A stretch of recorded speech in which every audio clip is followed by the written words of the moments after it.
All right, guys, we're going to do spoilers ahead from this point on, and then at the very end, we'll give our official 1 out of 10 scores for Aquaman. Now, AJ, I got to say, I was surprised. So I saw this movie actually on Christmas Day.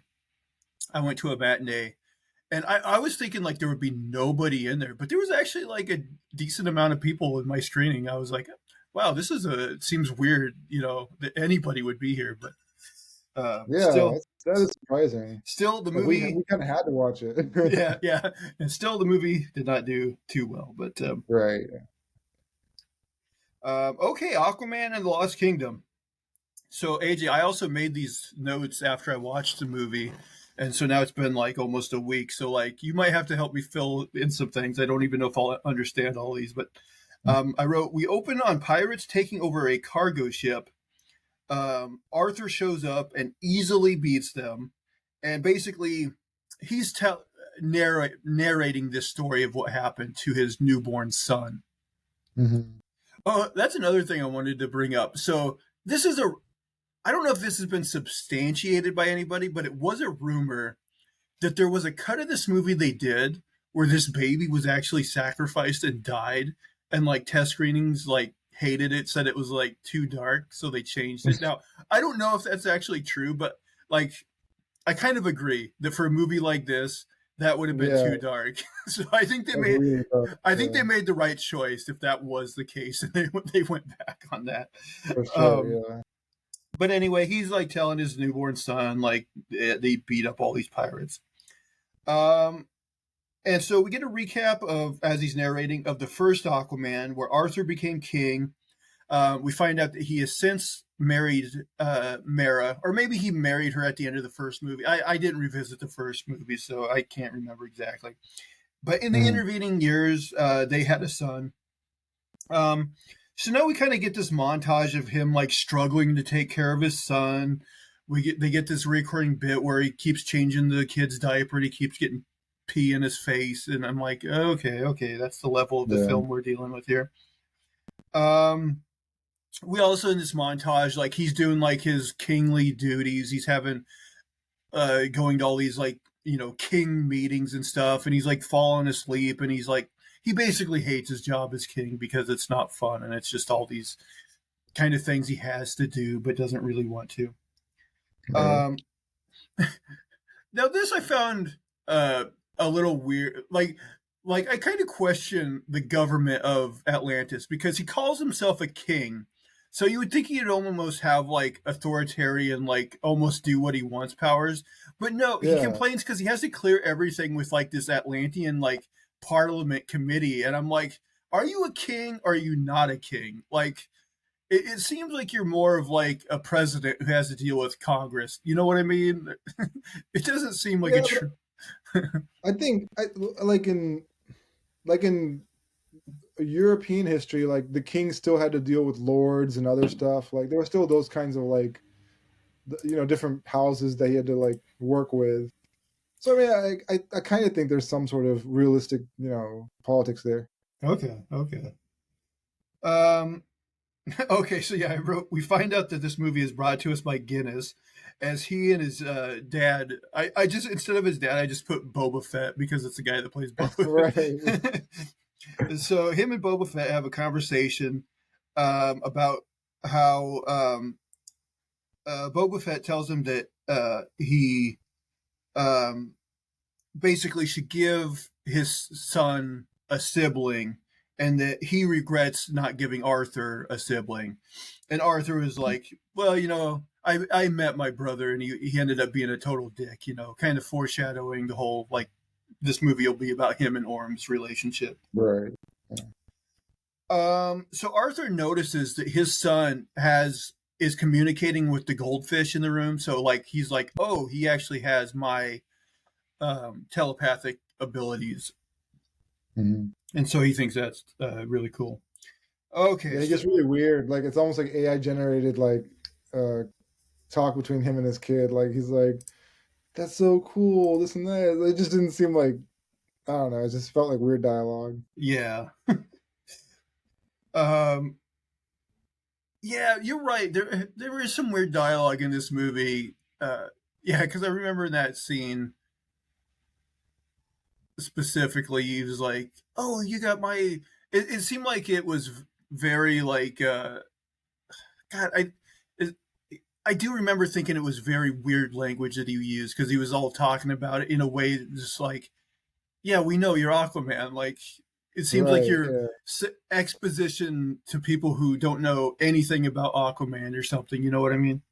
Right. Yeah. So we transition to a sheet of the ice melting in the Arctic, and we get the title of the movie and everything. And weirdly enough, like the climate change will play a large part uh, of the plot of this movie. Yeah. Oddly enough. Okay, so in the Arctic, or maybe it's the Antarctic, I don't remember. Black Manta is there trying to find some Atlantean tech to fix his power suit that I guess was messed up in the first movie, like the Mhm. huge like visor and suit and everything. So Doctor Shin, played by Randall Park, who I remember he was in the first movie, but I don't like. I think he played a very small part in the first movie, but he's gonna be all over this movie. He Uh, plays that typical scientist role who's very, he's helping, but he's it's against his will sort of thing. right, yeah. I don't remember him from the first movie. I didn't know he was in there. He was in it. He didn't play a large part, and I think he actually might have been a part of like the like mid credit state like scene or something where it was like basically saying that he would play a bigger part in this movie. So, Oh, okay. All right. so Doctor Shin drives a snow vehicle, like with tank treads, out on some ice to meet another scientist. But then a rift breaks in the ice, and the snow, them and the snow vehicle fall in this huge like ravine. The other scientist breaks his leg, and then a giant tentacle like comes out, grabs that guy, and pulls. That basically sends a thing to Manta and his people, like his location and Mhm. like a emergency like beacon or These whatever. these guys have all the technology. Like this movie, there's so much incredible technology that you think they just solve all their problems using that. It's true because yeah, eventually he's gonna propose it like, oh, we should combine our tech with the surface people's tech to solve climate change. And Yeah, I'm thinking, yeah, you guys got us beat. I think whatever we have, your technology is way above ours somehow. So you probably yeah, don't need our help. You can probably just solve climate change on your own if you wanted for to. sure. So Manta and his crew show up and they go deeper into this ice cave. We see that there's a bunch of creatures frozen in the ice. And Shin says that the only reason that they are in there is because of climate change. He's like, basically, this would have been all solid ice, but because of climate change, it's been melting the inside of this, and that's how we're able to get in here. Mhm. So Manta finds a lake within the ice cave, and he wants to dive down deeper into it. So they all put on scuba suits and they dive down, and they basically find this ancient civilization. Um, As Dr. Shin sees a body frozen in the ice, that tentacle monster shows up and it kills almost everybody besides Dr. Shin and Manta. It is like knock Manta down to the floor. Um, so Manta sees this black trident broken in pieces on the floor. Yeah. And my thought is like, why is his first thought is like, I'm gonna go like pick up this broken thing and try to put it together. Like it doesn't really make sense to me. Like, was he trying to find a weapon to maybe fight off the tentacle monster? Is that what they're going for? But even then, like sticking it together wouldn't you wouldn't think it'd fuse. Right. That's another thing that bothered me in this movie. Because, so yeah, basically what happens is he puts this together, and when it does, his eyes turn green. And I wrote, he gets a message from Conehead Skeleton Man, who tells him that if he frees him, he will help fulfill his goal, which is killing Arthur and getting revenge for his dad from the first movie. So, but yeah, there's several points at this in this movie where like Manta will be fighting with like the two pieces of the thing, like it'll be broken and he'll be like using both pieces, and then he'll just like put it together and use it as one big piece. And I'm like, how does this work? Like, why? How does it like magically like fusing together and coming apart and you know what I mean? And also, like, it seems like it worked when he fused it together. That's how he got his powers. Like, taking it apart doesn't take them away. Like, what's the point of fusing it then? Well, and I was like, that's the other thing I wasn't sure because like his eyes turn green and all that. But I'm like, does he actually get superpowers from the trident being together, or does it just give him a vision? Like I wasn't completely sure. They said that he had powers even without his suit, so I think the trident, like, whatever it was, it gave him powers. Oh, you're right. Because later on in the movie, like he punches Orm like super hard, like. So yeah, it does give him power. So yeah, you're right. Like, yeah, there's a lot of things that, and there's a point that we'll get to where Dr. Shin puts it together and sees the vision, as does Orm, and they don't seem to get those extra superpowers. You know what I mean? So Right. it's very Yeah. inconsistent. It's very selective. But anyway, he does that, and we cut to a whole 5 months later, where a news broadcast tells us that the temperatures around the globe are heating up and causing extreme weather events. Due to this, Mara tells Arthur that he needs to meet with that Atlantean council that he's always having problems with. So like we referenced before, Arthur tells this council that they should reveal themselves to the surface world so they can combine their technologies and solve climate change. But I wrote the lead in charge says that the only way she'll prove revealing themselves if they destroy the surface world. So she's very Hitlery, this like lead opposition lady. She's just like, no, if like the only way we'll show them ourselves is if we kill them all. And it's like a weird like rivalry they have with the surface world. The surface world doesn't even know they exist. And you know, like even Aquaman mentions it at some point. He's like, what is this? Like, if they knew about us, then they probably wouldn't be doing the pollution and all this stuff they're doing. But you guys are keeping it a secret, so obviously they're not going to take that into account. It was just weird, yeah. It kind of reminds me of like Wakanda in the MCU, where they're like this really technologically advanced like society, but they're like trying to keep themselves hidden from the world. Yeah. So Dr. Shin gives us some exposition about how he helped Manta retrofit a large ship and several submarines that they found, I guess, inside that ice cave. Yeah. But they all run on a rare substance called. Now, I couldn't remember the name of that substance. It's like orichalcus or orichalcum or something like that? Yeah. I already forgot. I think you're on to the close enough. I couldn't remember like which one.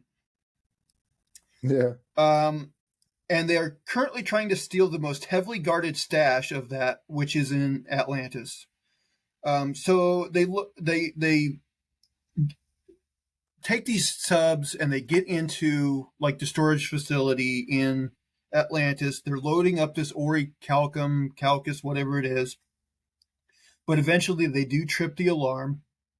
So Manta tells Shin to uncloak their ship and help blast them away out of Atlantis.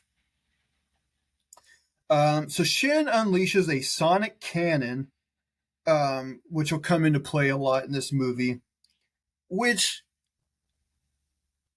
I don't even think it kills Atlanteans. It just like messes up their insides like or something. And like it just burns them or something. But anyway, like it messes them up enough to like go about their business. So we get a scene where Nicole Kidman chases down some of the bad guys on like she's riding like a mechanical shark or something. Which to me, like one of the things about like Aquaman is like he can talk to the animals and like so you would think like she could like people of Atlantis could almost like ride real sharks and things like that rather than mechanical ones. Yeah, I mean, we find out later they can genetically modify animals anyway. But anyway, she's riding this mechanical shark, but it's eventually taken out by that sonic cannon.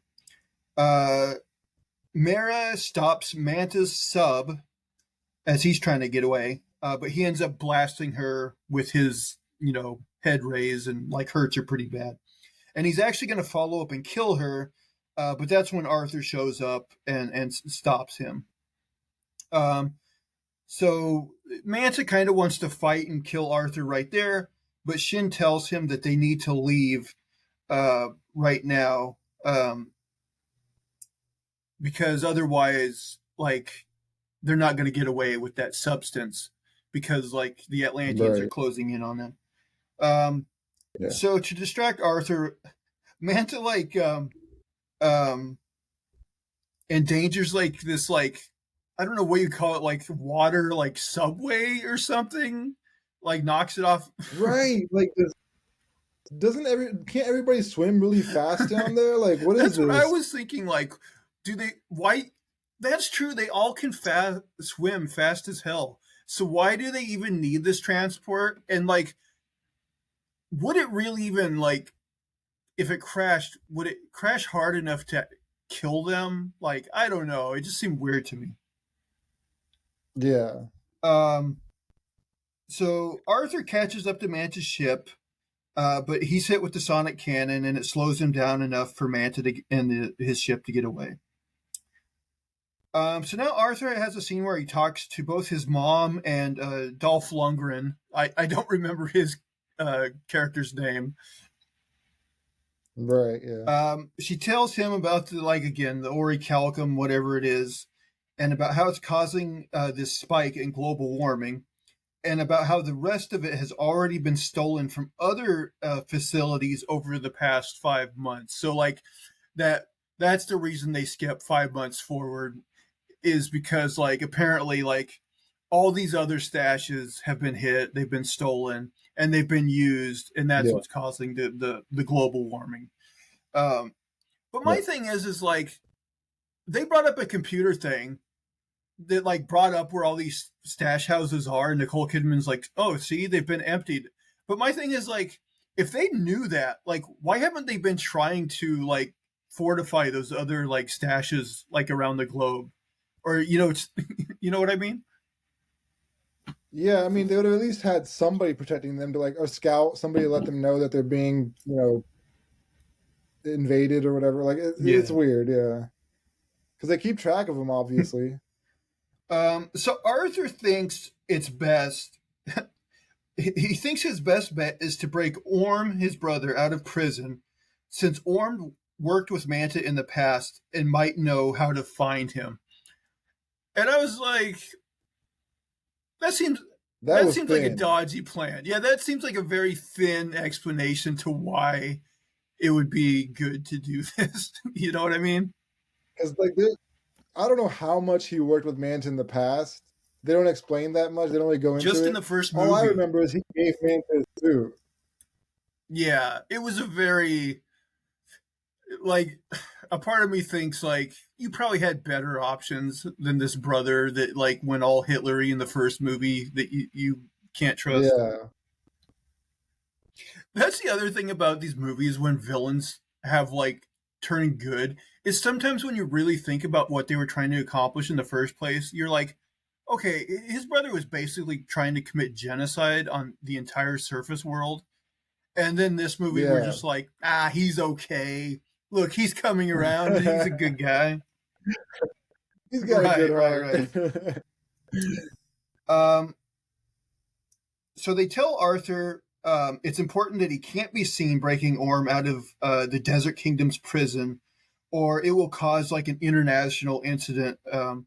Now, I vaguely remember them going to the desert in the first movie and there being like this desert place, but for the life of me, like I can't remember why they would have sent Orm to a prison there instead of just holding him in Atlantis in a prison.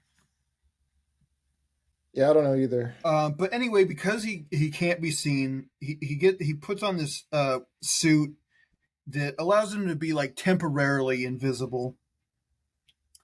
And he also gets help from an octopus that will like basically open prison, like squeeze into places he can't get to and open doors for him, that kind of thing. Yeah, this is a weird situation here because the dude lives in the ocean around all these sea creatures, and for some reason he's weirded out by the octopus. Him and his brother, like I don't understand it. You talk to animals, you talk to sea creatures, like those are your people. Like, why is this octopus such a weird character to you? That's true. Like he seems like so angry at this octopus and like, oh god, I gotta bring the like he keeps like fighting with him and they do like the stupid thing where he gets like peed in the face by the octopus too. And it's just like Yeah, it's so I'm like, weird. this guy regularly talks to sea creatures. Like and Right. generally in the comics at least, like really loves them, and like so it's like, yeah, Yeah. why does he have such a tumultuous relationship with this one particular octopus? It doesn't really make sense. Now, on the Yeah. plus side, on the music side, AJ, they do play that the guitar riff from "Spirit in the Sky" by Norm Greenbaum here, so I'll give the movie some credit. All right. So he breaks out Orm, who is all emaciated from not getting enough water, and they get on, like they beat some guys up, and they get on these desert creatures that are basically, I guess, like large, like almost scorpion type creatures or something, and they ride them to the Yeah. surface, getting chased by the bad guys.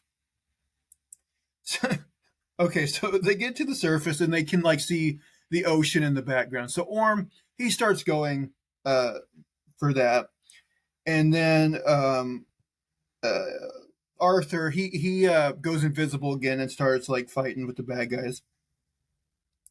So I thought this was funny. So in prison, Orm, he has what's clearly like a CGI body that looks all like emaciated and skinny. But as Yeah. soon as he barely touches water, he he transforms into this six pack, like buff, like dude. And I'm like, that's the way water works on these guys. Is it can transform them instantly Yeah. from skinny nobodies to It, like muscular like hunks. it really gets in their pores. My man had a Steve Rogers He, transformation in like that's two exactly what seconds. it was. He had the Steve Rogers body, and then it was like the super serum, like you know, all jacked up body. Do you love the way like he did all that escaping, all that fighting and everything, and then when he gets to the water, he gets just shy of like where the water actually is and drops down, and then the water has to like Right. Yeah, it run goes over the back top of and him. like catch up to him. Like right before he gets injured. Like oh my gosh, that is such a oh, So yeah, I wrote he magically transforms into He-Man, and that allows him and Arthur to easily beat the bad guys, who I wrote almost certainly saw Arthur because I don't think he was invisible for that whole fight. Like yeah. I it don't seems like believe he it. was going in and out of the invisibility thing. So I'm like, I really think somebody would have seen him. And plus, they could Yeah, definitely see that they escaped into the ocean. So it's like, of course, it was like, an Atlantean who busted him out at the very least. So I don't know exactly where this took place, but at some point, Shin witnesses Manta talking to himself while holding the trident. Um, and now at Manta's jungle hideout, where they refine that Ori Calcum, he asks if he can leave, and Manta tells him, sure, if he thinks he can survive the jungle. So he decides to stay. And they actually have a couple scenes where, like, you can tell, like, Shin is becoming, like, very, like, wary. Like, he can see that Manta's, like, becoming a psychopath, but he's too scared to really do anything about it. yeah. Um, So Orm takes Arthur to a source of his in an underwater pirate bay. Um, and Arthur is hated by pirates, so they put him in chains. Um, oh, I noted this. Underwater creatures still drink bottles of booze somehow. Did you notice that? Yeah. So how does I that don't work? know. It was nonsense. Like, because they have like this whole like almost like underwater casino, and but you see Yeah. characters like buying like these bottles of booze, and like somehow, even though they're all in water, they can like open these and like drink booze out of them, and I'm like, how does this work? It's nonsense. I don't know how anything works down there. They don't show any manufacturing going on. I mean, do they ever show like how they got their science to like actually how they built it, how they work it, them using a computer down there? Like, how do they do They never do that. No, that's the other thing is, yeah, you're right. Like they're using electronic equipment at points, and it's like I don't know how this works. Like it'd be it? one thing if like they had like houses that didn't have water in them, like buildings that didn't have water in them, and that's where they conducted most of their Right. business. And then as soon as they go into the water, like the gills come out and or whatever. And honestly, I think Yeah. that would have been a better idea for these movies. But I think Hmm. they really wanted to do like see everybody's hair like moving in the water, that kind of thing.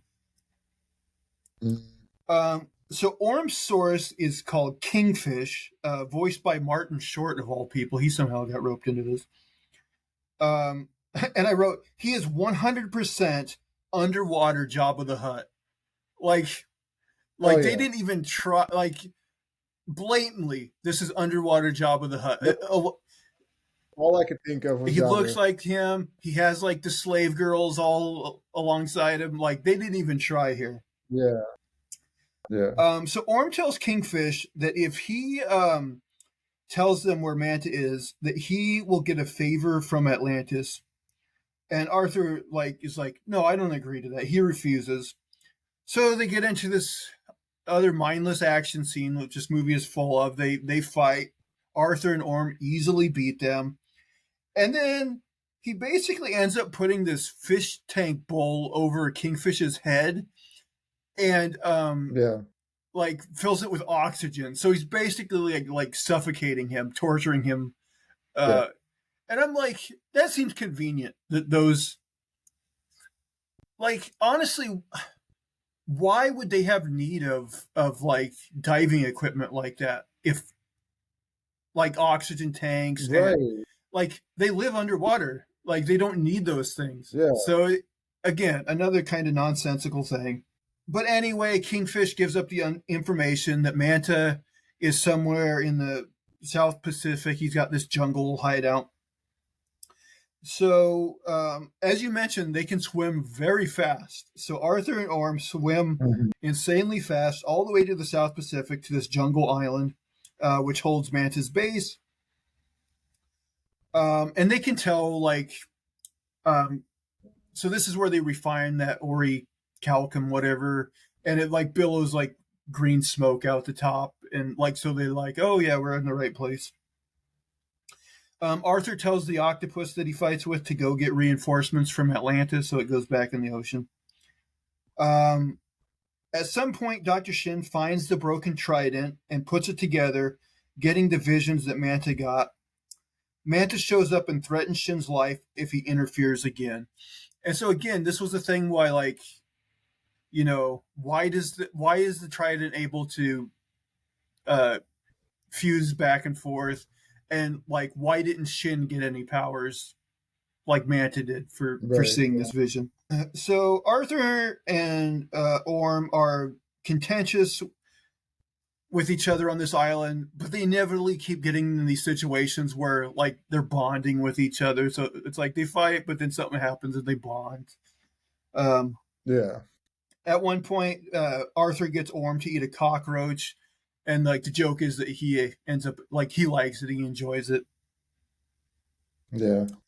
I wrote, okay, this I didn't understand at all. For some reason, the orichalcum has caused the flora and fauna on the island to grow huge. So they like come upon this like huge dead rat, and there's like giant like insects like eating on it. And I'm like, why? Why does this stuff that causes global warming and is like a fuel supply, why does it randomly cause plants and animals to grow huge? There's no real explanation in this movie. There's just a line that was brought up earlier by the scientist who said this can change the the whole world, like it can alter the whole world or whatever. Like, but that's still not really, explaining what it's doing. Just It was basically yeah, just an excuse for like, another action scene. So they end up yeah. getting chased by a bunch of giant bugs. Um, oh, I thought this was stupid. There's a scene where like Orm is like running all weird with like his arms behind his back, and Arthur's Oh like, "What are yeah, you doing?" And he's like, "You've never ran on land before." He's like, "You pump your arms," and then he like starts pumping his arms like, and he's like, "Oh, this is great." But I'm like, wouldn't he just naturally figure it out? I'm like, it seems so stupid. babies do. So this was a scene from the trailer. Actually, eventually Arthur tips. He finds a statue, and on the statue it says like "Real kings build bridges" or something like that. And he ends up tipping the statue over this ravine and builds a bridge. So they go to the Yeah, other side, and then all the bugs are coming across it, and like they shove it down, and like the last bug, because the bugs can fly, like flies, and Arthur just like punches that one. But I'm like, if these bugs can fly, why didn't they just fly to the side where they are anyway? Like, why did they all fall down the ravine? Like, it seems like they could have jumped or flew far enough to get to them anyway. you're right. I didn't think about that. Yeah, This is definitely a movie that nobody should think about this much. yeah, for sure. So Orm and Arthur make it to the base, and we get this scene where they're like running to the control room, and they're just like easily just like punching out bad guys along the way, like no problem. This is weird to me because all the bad guys are wearing like these huge metal dome type helmets, and like still they're getting bonked on the head and they're passing out. And I don't know how that works. Well, I think Arthur and Orm do have like superhuman strength, so I mean, I don't know. Like, yeah, I guess it's just such a concussive force that it like hurts them. Yeah. Um, so Dr. Shin shows up in the control room, and at first he pretends to threaten them, but then once the door's shut, he's like, "Okay, I'm on your side. Manta is possessed by this weird thing, and he wants to stop them." And they talk for a little bit, but then like this huge explosion knocks Orm and Arthur out of the control room, and it knocks out Shin, who the bad guys like pick up. Although they don't know that he's like turning on them. Scene. They beat up a bunch of bad guys. Eventually, so Manta has like one of his henchmen, like primary henchmen, is this Asian lady, and apparently I found this on Mhm. Rotten Tomatoes. Her character's name is Stingray. I don't think they ever say that in the movie, but Nope. eventually she No. shows up in an octopus sub and gives them a slightly bigger challenge. But they end up like basically tying a chain like around the legs of the octopus, and they knock her over. So now Manta shows up, and Orm thinks he can easily beat him since he doesn't have his power suit. And so this is what you referenced earlier. Manta punches him and like really hard, knocks him backwards. So he's like, "Oh, like something is different here." So yeah, he must have got powers from that trident, but nobody else Yeah. does. So Manta then fights Arthur with the broken trident, and I wrote, which he can seemingly connect and disconnect at will, because yeah, he'll sometimes be fighting with two parts of it, the broken, and then he'll fuse it together and use it that way. At Mhm. some point, Orm grabs the trident and he gets the vision, but then he's blasted by Manta's rays. So Dolph Lundgren and the Atlantean reinforcements show up, and they basically just start shooting a bunch of missiles to blow up the facility. But a part of me is like, Mhm. okay, I know that's their goal, but like Arthur is their king, and they know that he's probably inside that refinery. So, well, because the octopus communicated with them, right? So you would think they would Yeah. maybe go, okay, let's make sure Arthur gets clear, and then we'll light this place up. They're like, nope, we're just gonna blow it sky high, and if our king is in there, well, he took one for the team, I guess. Yeah. I mean, they actually ended up saving them because their timing was so That's true. perfect. That's true. Um, So Manta and the bad guys, along with Dr. Shin, escape. Arthur tries to pursue them, but a large rock lands on him and stops him until Mera shows up and uses her powers to remove the rock. So now we get a scene where Dolph Lundgren, Nicole Kidman, Arthur, Orm, and Mera have a conversation. Orm tells him about the vision of the Lost Kingdom that was run by this king. I want to say his name was like Necrus. Does that sound right? Yeah, that might have been the name of the kingdom. I'm not Yeah, I sure. can't remember. Necron? Yeah, it's like one or the other. Like either the kingdom is Necrus and the king is Necron, or vice versa. Like Yeah, I can't remember exactly. yeah. So the kingdom basically was run on the Orichalcum, but it was ruining the planet. So at that time, the king of Atlantis pleaded with Necron or Necrus to stop, but instead he somehow magically turned him and his people into monsters. And it's just like it doesn't really. So apparently, like there's just some straight up magic because there's got to be. Yeah. I don't think there was any science. They got science. Yeah, I don't think there was any scientific basis to that. He just took his like trident, waved it, and he's like, "Okay, me and my people now are these powerful monsters."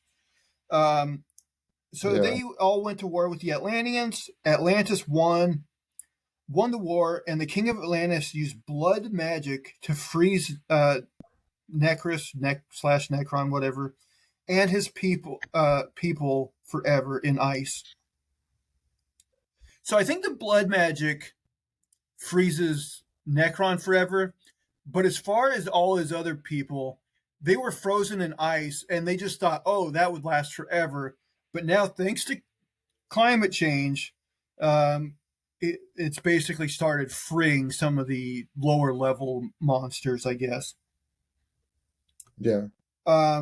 So they're like, well, if it was blood magic that sealed this guy in, basically only Arthur, Nicole Kidman, and Mera are not Mera, Orm. So only Nicole Kidman, Arthur, and Orm have royal blood. But then they put it together. It's like, oh no, there is somebody else who has royal blood, the baby. So they put it together that Manta's going to be going after Arthur Jr. So sure enough, we cut to Boba Fett watching the news with he's taking care of Arthur Jr. and the power goes out. So he goes to get a flashlight, and Manta shows up with his glowing red eyes, and he stabs him, and he's like, I'm going to make sure you live long enough for Arthur to see you die. So the team shows up to the house, and the house is on fire. Boba Fett's like holding his guts, and he's like, coming out, and he falls to the ground. And he tells them that Manta took the baby. Now, I thought this was maybe some of the most like over dramatic acting in the movie. Everybody's basically just like, no. Yeah. And it actually kind of cuts, like it does a cut there where I'm thinking the director was like, oh boy, this is a bit much. I'm just going to kind of cut around this, like, because it probably gets worse. So basically, we cut right back, and Boba Fett is being nursed back to health by Atlantean tech.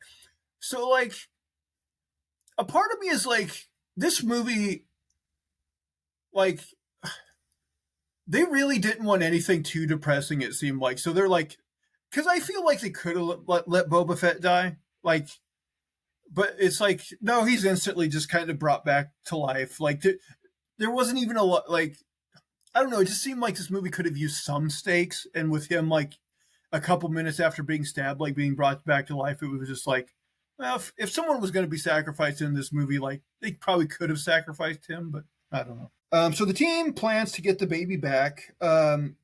Nicole Kidman makes Orm and Arthur promise to get each other's back. Arthur says he knows a way of combating the bad guy Sonic Cannon. And Dolph Lundgren, okay, so, because that's like, they make a big deal about that sonic cannon, like, oh, we got to take out that sonic cannon. It's going to cause us troubles. We get a scene where Dolph Lundgren, he's passing out guns to all his army, but then when Orm shows up, he only gives him an axe because he doesn't like him, he doesn't trust him. Right. So we get a scene where Manta launches a missile into an ice sheet, and this makes an entrance that he and Dr. Shin can take smaller crafts into the Lost Kingdom. And we see that the baby is on board with Dr. Shin. So the bad guys, this scene was so stupid, I thought. So the bad guys, they start charging up the sonic cannon on their like big ship. When all of a sudden a bunch of whales show up, and they basically, the whales start doing all their like whale calls at once. Yeah. And this somehow creates like a reverse like resonant frequency to the sonic cannon, and it causes the whole bad guy's ship to explode. I'm like, this is so stupid. Like, this was their idea. Whales are going to synchronize their whale calling, and it's somehow going to make a ship explode. I mean, whales are dangerous, apparently. Look, I don't know. I did hear that a humpback whale's like sound or whatever, it can burst your eardrums and possibly kill you if you're close enough to it. But I don't know how that science applies to a giant ship. Yeah, so that was very stupid. But so the team, they make it to the Lost Kingdom. At some point, Orm saves Dolph Lundgren after pretending that he won't. Like, Dolph Lundgren, like, a tentacle monster grabs onto him, and Orm, like, at first he's like not going to save him, but of course he comes around and he saves him, chops off the tentacle. And so now Dolph Lundgren trusts him enough to give him a gun. Manta, he's taking the baby to the altar where he's going to like stab him and get his blood.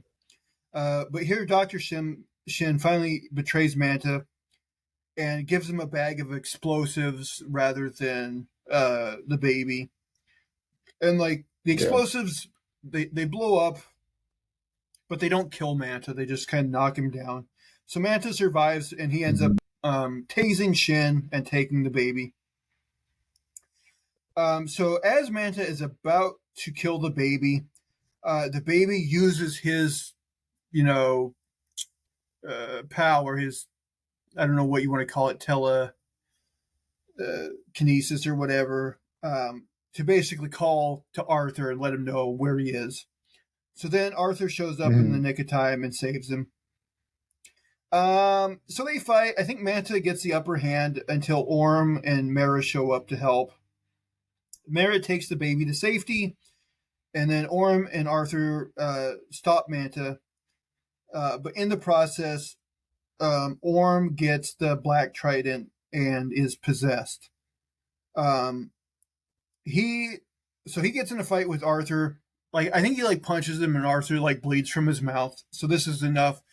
Now that there's royal blood on the altar, it starts waking up Necron. So Orm and Arthur have a tug of war with the Trident. But basically, eventually Arthur convinces Orm to snap out of it and be a good guy and give him the Trident. Arthur throws the Black Trident at Necron, but he catches it. And at that point, I was so like kind of tired of this movie that I'm like, oh, it's not over. Yeah. I'm like, I was like, kill him. But luckily, it doesn't last too much longer. So now Orm throws Arthur his trident, and I thought this was stupid too. He uses it to shatter the Black Trident, basically like one of Robin Hood's arrows. You know how like Robin Hood basically shoots an arrow into another arrow. He's able to do this, throw the trident just perfectly, and shatter the other trident and like go all the way into Necron and kill him. Which I'm like, okay, Arthur must be pretty tough to like shatter metal with another piece of metal, and he's got to be really on point with this throw too to do that. Yeah, for sure. I mean, he even got the prongs right. Yes, it was ridiculous. Yeah. So this causes Necron and the whole place to explode, and the team narrowly escapes, but they do.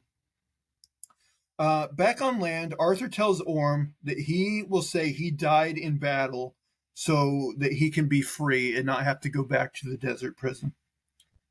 Um, Yeah. so Arthur holds a press conference where he reveals Atlantis to the surface world, and he agrees to share their technology and save the world.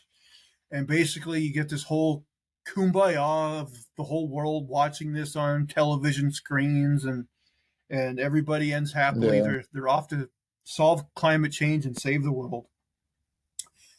And then we do get a mid-credit stinger.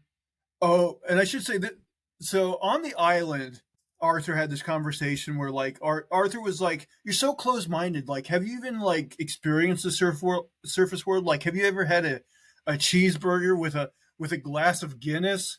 Like, they got another Guinness line in Yeah. there." And he's like, Yeah. "You're missing out on all this." So now we get a scene with Orm enjoying his cheeseburger, and what does he see at this apparently dirty restaurant? Is a cockroach comes up. He takes the cockroach, puts it in the sandwich, takes a bite, and that's how we end Mm. things. So again, a lot of really stupid things in this movie, but overall, I gotta like we're tearing it down so much and for good reason. But then I'm like, you know what? Still liked it better than the Marvels. I did. I just By far. there's Yeah. a like I think you said kind of like some of the banter between him and his brother works, and like the effects aren't bad. It just to me, it's like it gets just like the first one, a little bit of action overload. I definitely got a little tired and a little bored by the time it was over. Um, Yeah. and like there's stupid things in it, but I don't know. For some reason, I didn't find even the writing to be as annoying as it was in the Marvels. I don't know. Maybe I'm biased. I don't know. No, I agree. I agree. The Marvels was just so bland, and there was just it seems so. It didn't really touch anything like emotionally. This one at least kind of there was some stakes involved. There was a relationship that you kind of cared Yeah. about. It was a little bit better. Um, Again, I'm not going to rate this movie very high. I still think it's not good. But AJ, I'll go to you first. What are you going to rate this on a scale of 1 to 10? I mean, I think I gave the Marvels like a 3, so I'll give this a 5. Yeah, I think I also gave the Marvels a 3. I'm going to give this one a 4. Um, I will say, I think when we did our Flash review, I might have given the Flash a 5, which now thinking back, I'm like, I would lower the Flash's score.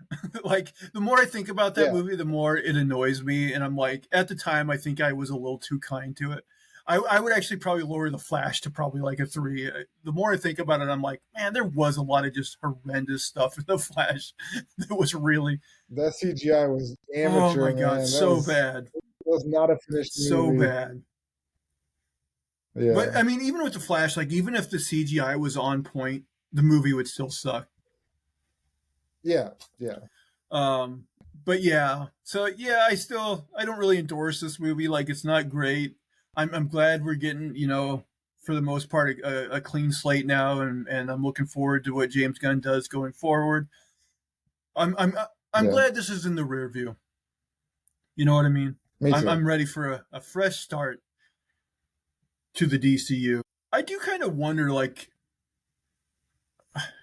all the announcements that James Gunn made as far as like DC movies and TV shows. I do wonder like how if they'll stick to all those or if eventually they'll be like, oh no, we're not gonna make the show about Wonder Woman's mom or whatever. You know what I mean?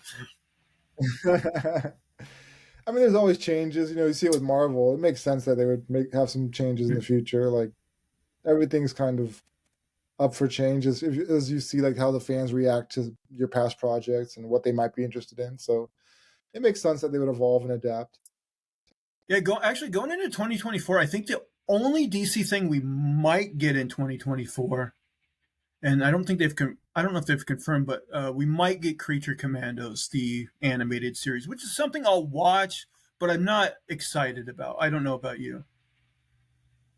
I've never even heard of it, so That's new to Yeah, me. I'm not familiar with those characters either. I've never read a Creature Commandos comic book because even the comic books I think are pretty obscure. Which Hmm. James Gunn definitely has an affinity for like the obscure characters. Hmm. I guess that's maybe one of my fears is that like maybe he'll play almost a little too much uh, with the obscure characters and like not you know give enough to the main characters. But I'm gonna withhold judgment though until we because like they announced like that Superman movie is gonna have a lot of like characters in it like Mr. Terrific and uh, I think Hot Girl and Metamorpho and kind of all these, and I think maybe somebody from the Authority, and so I'm like, seems like there's a lot of weird characters for a Superman movie. You know what I mean? Yeah, I mean, so is this going to be like a new version of the DCEU, like where they try to tell like one big story, or? I think so. Yeah, I think they're gonna um, have it a shared, connected universe, and just like Marvel, and try to tell one giant story. It's a little nervous to have all those characters in the first movie that comes out. You know, that that's not the way Marvel did it, and Marvel did it pretty well at the beginning.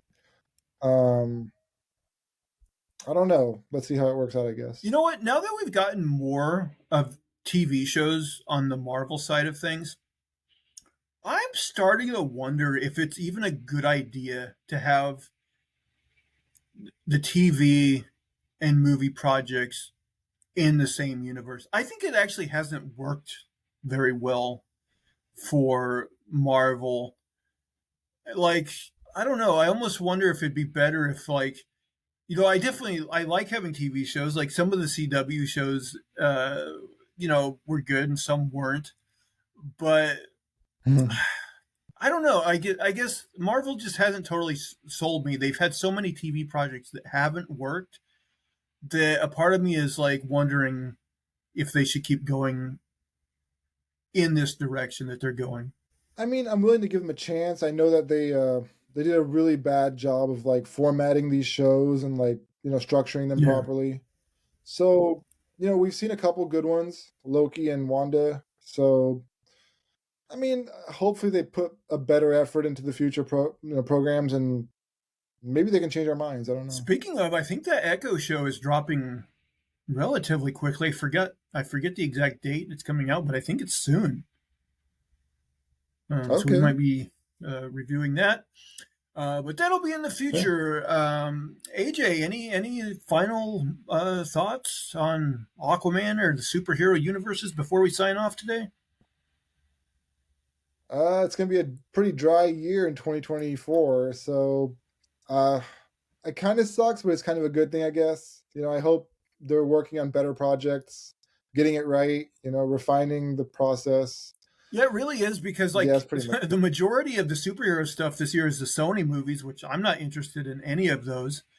Marvel, right. I think maybe only Deadpool 3, which I'm definitely I'll watch that. And Yeah. then Echo, and I don't know, maybe Marvel has another TV show lined up. I'm not 100% sure. But Hmm. but yeah, it'll be less superhero stuff in 2020. But maybe we'll be able to find some goodness in other things like Dune and Furiosa and non superhero related movies and television. Right. Yeah. But AJ, I think that's going to do it for us today.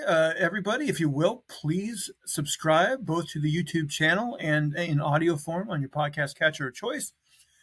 Give us thumbs up, positive reviews, all that good stuff, comments.